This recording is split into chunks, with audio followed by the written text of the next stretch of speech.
दोस्तों नमस्कार। चर्चा करेंगे निफ्टी कहाँ पे कामकाज कर सकती है कल और क्या हमारा प्लान मार्केट के अंदर रहेगा। देखो, बहुत इंपॉर्टेंट लर्निंग मैं दे रहा हूँ आपको।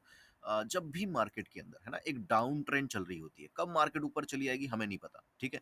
ध्यान रखिएगा, जब मार्केट ऊपर आती है ना, तो मार्केट इतनी तेजी से आती है कि हमें समझ भी नहीं आता मार्केट क्या करती है। एक दिन ऊपर, फिर एक दिन गैप अप खुल गई, रेड कैंडल बना दिया, फिर एक दिन अचानक से ग्रीन कैंडल, फिर ऊपर खुल गई रेड कैंडल, फिर ऊपर खुल गई रेड कैंडल, फिर ऊपर खुल गई ग्रीन कैंडल। और क्या होता है, मार्केट मान लो कि यहाँ पे 1000 पॉइंट का रैली एक हफ्ते के अंदर कर देती है ऐसे। हमें पता ही नहीं चलता कि अरे परसों कोई तो मार्केट 24,000 पे थी, आज 25,000 पे आ गई, है ना। ऐसा मार्केट करती है यूजुअली।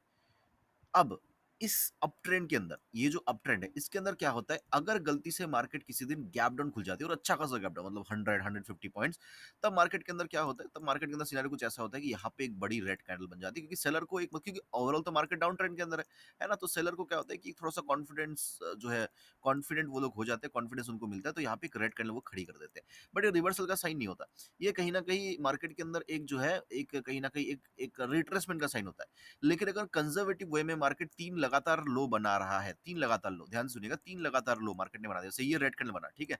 मान लो मार्केट यहाँ पे खुल गई, कल एक बड़ा रेड कैंडल बना दिया, मंडे के दिन भी एक रेड कैंडल बना दिया और उसका लो मार्केट ने ब्रेक कर दिया, है ना। उसका लो ब्रेक कर दिया आने वाले 2 दिन, 3 दिन, 4 दिन या एक ही दिन के अंदर।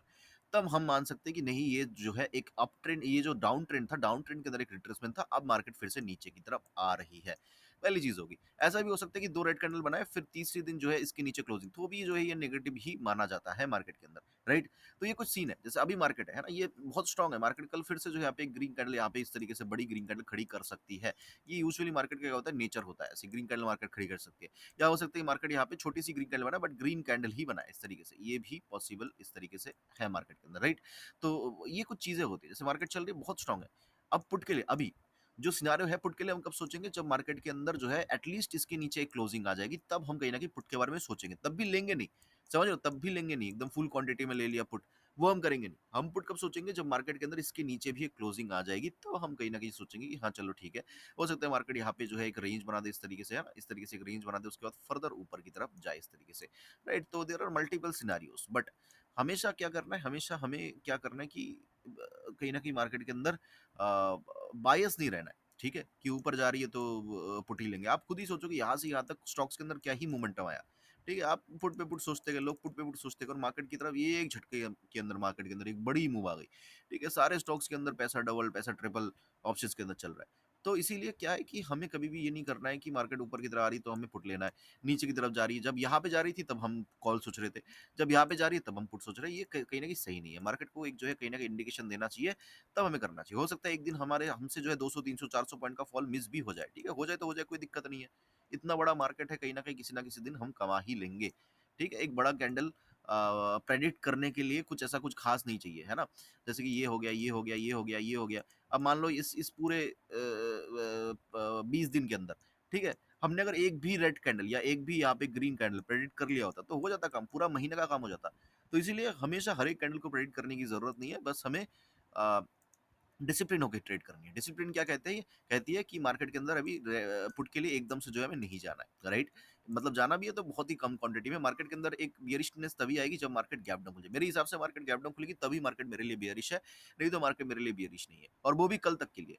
मंडे को फिर से ब्रेक करेगी तब फिर से बियरिश हो जाएगी, और अगर आने वाले दिनों में उन उन तीनों कैंडल्स के लो को ब्रेक करेगी, तो मेरे लिए मार्केट फिर लॉन्ग टर्म के लिए भी, मतलब एक अच्छे टाइम पीरियड के लिए भी रेश हो जाएगी। अभी तक के लिए मैं कॉल के अंदर ही फिर मार्केट को देखूंगा, ये डिसिप्लिन होता है मार्केट के अंदर, राइट। बात कर लेते हैं 15 मिनट के टाइम फ्रेम के ऊपर, और सबसे पहले एक लाइन खींच लीजिएगा, ये बहुत इंपॉर्टेंट है, दिस वन, ठीक है। ये लाइन बहुत इंपॉर्टेंट है, क्योंकि ये एक रेजिस्टेंस हुआ करता था, अभी कहीं ना कहीं ये सपोर्ट की तरह मार्केट के अंदर काम कर सकता है। 15 मिनट के टाइम फ्रेम में चलते हैं और समझ लेते हैं कि क्या हमारी ट्रेडिंग स्ट्रेटेजी होनी चाहिए। देखो मार्केट अगर कहीं ना कहीं फ्लैट खुलती है, गैप अप खुलती है, मार्केट मेरे लिए बुलिश ही है। मैं कहीं न कहीं इन पॉइंट्स के ऊपर, ये पॉइंट आ रहा है 25,150 के आसपास, इन पॉइंट्स के ऊपर डेफिनिटली मार्केट के अंदर मैं जो है कॉल का ट्रेड ही लेना पसंद करूँगा। 25,280 तक के टारगेट्स मुझे मार्केट के अंदर नज़र आ रहे हैं ऊपर की तरफ, है ना? ये मिल सकता है, इससे ऊपर भी मिल सकता है, मिनिमम ये दिख रहा है कि ये आ सकता है मार्केट के अंदर, ठीक है? फ्लैट खुले, गैप अप खुले, 150 को ब्रेक करे, मैं डेफिनिटली कॉल की तरफ इंटरेस्टेड रहूँगा। नीचे की तरफ का क्या सीन है, देखो नीचे की तरफ जब तक ये ट्रेंड लाइन ब्रेक नहीं होता, ये ट्रेंड लाइन आएगी लगभग 980 या 25,000 के आसपास, राइट? यस 25,000 के आसपास। तो मैं कहीं न कहीं मार्केट के अंदर क्या करूँगा 25,000 तक अगर मार्केट गैप डाउन ही खुलती है या फ्लैट खुल के मार्केट नीचे आती है और 25,000 के आसपास सपोर्ट लेती है मतलब 25,000 के आसपास मैं एक बार कॉल ट्राई करना चाहूँगा। सपोर्ट लिया देखूँ मैं नहीं दूँ बट एक बार कॉल का ट्रेड मैं डेफिनिटली लेना चाहूँगा। कहीं न कहीं मार्केट के अंदर फ्लैट या 25,000 के ऊपर गैप डाउन खुल के अगर 25,000 के आसपास आती है, तब मैं यहाँ पे कॉल की तरफ इंटरेस्टेड हूँ, है ना? और अगर किसी पॉइंट ऑफ टाइम इसको ब्रेक कर देती है इस ट्रेंड लाइन को, तब मैं जो है पी की तरफ शिफ्ट हो जाऊँगा, तो 870 तक के टारगेट्स नीचे की तरफ देखे जा सकते हैं। अब बात आती है मार्केट अगर गैप डाउन खुलती है लेकिन इसके नीचे गैप डाउन खुलती है, तब मैं कॉल की तरफ इंटरेस्टेड नहीं हूँ। तब ना मैं कॉल की तरफ इंटरेस्टेड हूँ, पुट में थोड़ा-सा इंटरेस्टेड हूँ, बस थोड़ा-सा देख के, राइट? अगर मार्केट एक अप देती है, ठीक है? अप देने के बाद अगर मार्केट अपने ओपनिंग प्राइस को ब्रेक करती है, तब मैं पी की तरफ इंटरेस्टेड हूँ। ओपनिंग प्राइस को ब्रेक करती है, तब मैं पी की तरफ इंटरेस्टेड हूँ।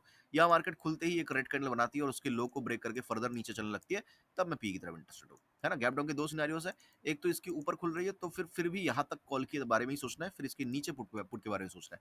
लेकिन अगर इसके नीचे खुल रही है, तो फिर कहीं न कहीं पुट कॉल के बारे में नहीं सोचना है। ऊपर आए, अगर आपको लग रहा है कि नहीं इस क्लोजिंग के आसपास से या इसके नीचे-नीचे से कहीं से रेजिस्टेंस ले रही है, तो यहाँ पे ही पुट ठोक दो, है ना? या फिर एक कैंडल का वेट करो कि फर्स्ट फर्स्ट का 5 मिनट्स का कैंडल रेड बन रहेगा, उसके नीचे जा रही है मार्केट, पुट को ठोक दो, बस सिंपल है। आई होप कि वीडियो आपको अच्छा लगा होगा, अच्छा लगा तो लाइक कर देना, कमेंट कर देना। मुझे सुनने के लिए आपका बहुत-बहुत धन्यवाद।